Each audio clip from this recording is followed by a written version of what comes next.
இந்த படத்தை குடும்பத்தோட உட்காந்து பார்க்காதீங்க. 18 வயசு உங்களுக்கு கீழே வச்சா தயவு செய்து இந்த வீடியோ கடந்து போயிருங்க. இந்த படத்தை வந்து ரொம்ப பலவீனமான ஆட்கள் தயவு செய்து இந்த படம் பார்க்காதீங்க. கதை தொடக்கத்தை ஒரு கிளப்பை காட்டுவாங்க. அந்த கிளப்ல வந்து ஒருத்தர் சாகப்பட்டு, ஒருத்தர் வந்து போலீஸ் பிடிச்சிட்டு போவாங்க, ஒருத்தர் வந்து ஆம்புலன்ஸ் வண்டியில வந்து கை உடையப்பட்டு ஏத்துறாங்க. இந்த கை உடையப்பட்டிருக்காரு பாத்தீங்கன்னா, இவர் கதாநாயகன். அந்த போலீஸ் கூட்டிட்டு போற அந்த நபர் வந்து அவரோட ஃப்ரெண்டு. சரி, இது ஏன் நடந்துச்சு? ஏன்னா நம்ம கதாநாயகன் ஒரு நபரை தேடி வந்திருக்காரு. அந்த நபரை தேடுற அந்த இடத்துல தான் வந்து ஒருத்தர் கூட வாக்குவாதமாகி சண்டையாகி அவரை அடிக்க போய் அவர் வந்து நம்ம கதாநாயகனை அடிச்சு அந்த இடத்துல நம்ம கதாநாயகன் கை உடஞ்சிடுது.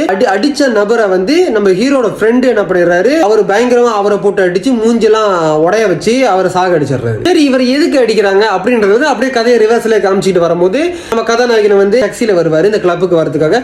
இப்படியே ரிவர்ஸ்ல ஒரு விபச்சாரம் விடுதல வேலை செய்யறவங்களை தேடி வந்திருப்பாரு. சரி, இப்படியே ரிவர்ஸ்ல கதையை காமிச்சிட்டு வந்துட்டு இருக்கும் போது கதாநாயகி வந்து ஆம்புலன்ஸ்ல வந்து அப்படியே ஏத்துறாங்க.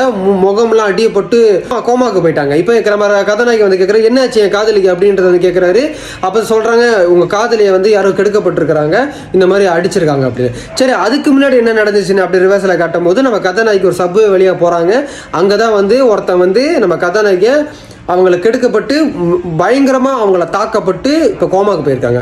இப்படியே அதுக்கு முன்னாடி என்னென்ன கடைசியாக படத்தை வந்து அப்படியே நம்ம கதாநாயகி ஒரு கார்டனில் அப்படியே இருக்கிறாங்க. அப்படியே வந்து படம் முடியுது. இதுதான் கதையோட தொடக்கம் மாதிரி. இந்த கதை தொடக்கத்தில் காட்டுறாங்க பார்த்தீங்களா, அதுதான் முடிவு மாதிரி. இந்த படத்தை வந்து ஏன் இந்த மாதிரி ரிவர்ஸ்லேயே காமிச்சிருக்காங்க. இந்த படம் என்ன சொல்ல வருதுன்னு பார்த்துக்கிட்டிங்கன்னா, டைம். ஒரு விஷயம் நடக்கணும்னு நடக்கும், அது டைம், அது யாராலையும் மாற்ற முடியாது. இந்த படம் சொல்ல வர விஷயமா இதுதான்.